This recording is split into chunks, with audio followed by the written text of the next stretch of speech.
Same old Scottie. Rule number one, Scottie Scheffler back in the winner's circle for the first time in almost a calendar year, and it comes at the Arnold Palmer Invitational. Scheffler guarding a final round 66 at Bay Hill, finishing a furlong clear at 15 under. This marks the 27-year-old's seventh win on the PGA Tour. And it comes in the backyard of the man who once implored us all to swing our swing. It's Sweet Feet, your winner at Arnie. Scheffler 5 shots clear of Wyndham Clark, who holed a long putt at the 72nd hole to make himself a bit of extra coin as well, getting out of a two-way tie for second with Shane Lowry. It goes Clark, Lowry, Henley, and Zalatoris stacked up T4 behind Scottie Scheffler, world number one, with the putter back humming. Post-round coverage is presented by the all-new TaylorMade QI irons, designed to be the straightest distance irons in golf, far and true. The words of Kyle Porter as well. KP, always good to see you, and it's great to see Scottie rolling the rock the way he did for the tail end of this tournament, including Sunday's performance. The putter change was something we had circled heading into the week, and puts a new putter in the bag and immediately walks away with the victory. What stood out to you about the way Scheffler went about his business, not just this week, but specifically those last 24 holes or so of this tournament? Yeah, he was perfect over the last 24 holes, like you said. And I thought one stat that I looked up that kind of I thought summarized that very well.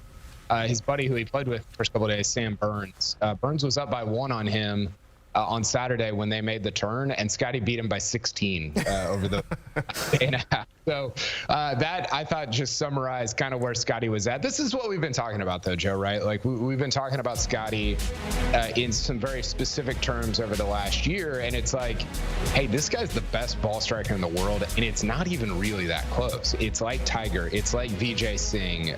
It's like it's like Rory back in like 2014.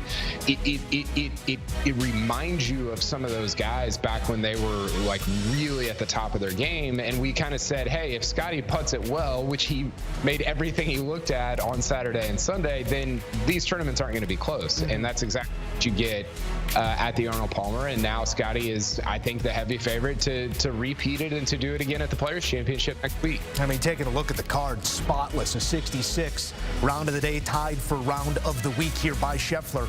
9 straight one-putts from hole 12 on Saturday to hole 2 on Sunday. Had all the confidence of the world back. When you start seeing a couple of those putts fall, he was 5th in the field in strokes gained putting this week, best in the field on Sunday. And you sort of touched upon it there. The big reliable in all other aspects of his game, it was this one missing piece, but he has something special that when the test gets harder, he separates even further. How do you define that aspect of what he's able to do out there, and what sort of asset can that be as we race towards major season?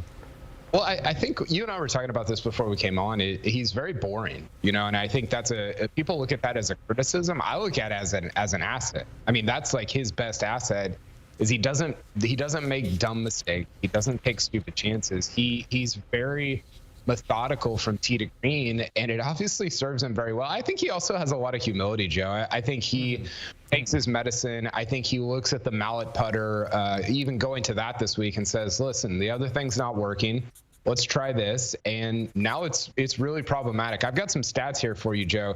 His last 50 starts, so go back to January 1, 2022, his last 50 starts, 8 wins, 3 missed cuts in that time frame. That's insane. And most of those wins, all but one of them, are big boy events. 2 Arnold Palmers, 2 Phoenix Opens, a Masters, a Players. It's been incredible. 21 top 3s in that period.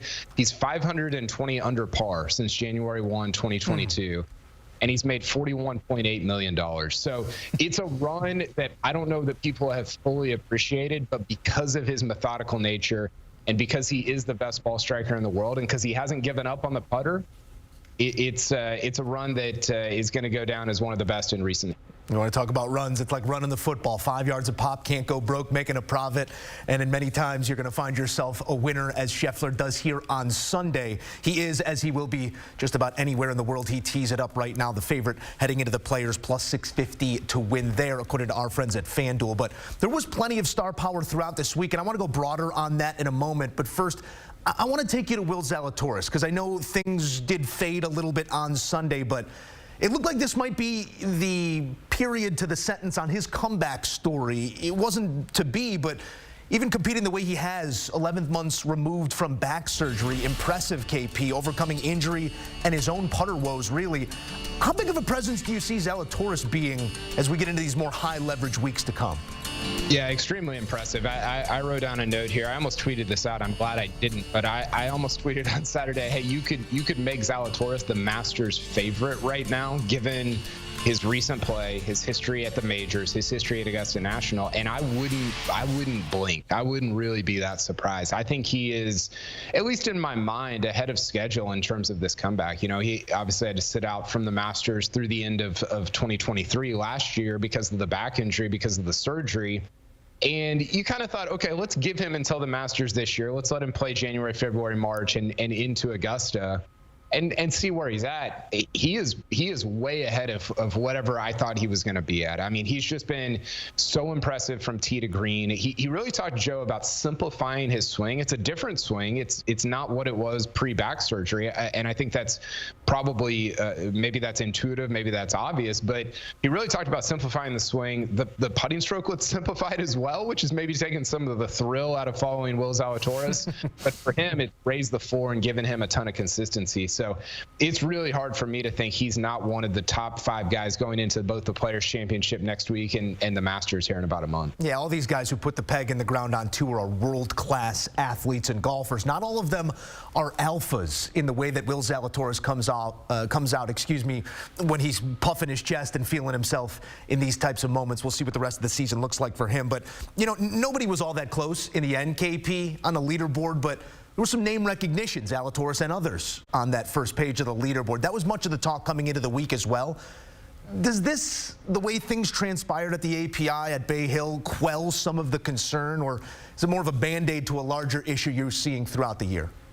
Yeah, I think it's the latter. It'll take time to play out. You know, we'll see at the Players' Championship. We'll see at the Masters kind of how things go. But, you know, I've written about this and been pretty vocal about it. It's been not a great year for PGA Tour. This was a good week, right? We got Scheffler, we got Rory in the mix. JT was up there, Zalatoris, Sam Burns. I mean, a lot of big names on the PGA Tour. But I think you still have the reality that Jon Rahm's not at these tournaments.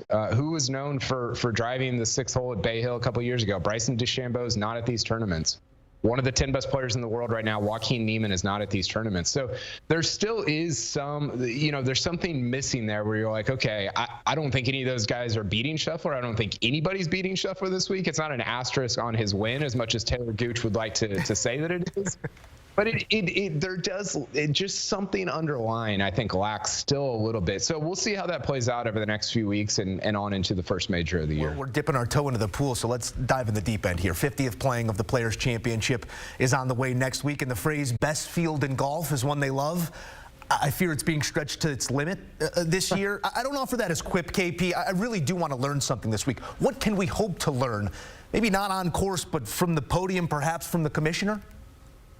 Yeah, I think that's going to be fascinating. I have a lot of questions for Jay Monahan personally that I would love to ask him, but presumably we'll get an update on where the status of the PGA Tour and the Public Investment Fund of Saudi Arabia is on their framework agreement, their proposed merger. You know, what does that look like?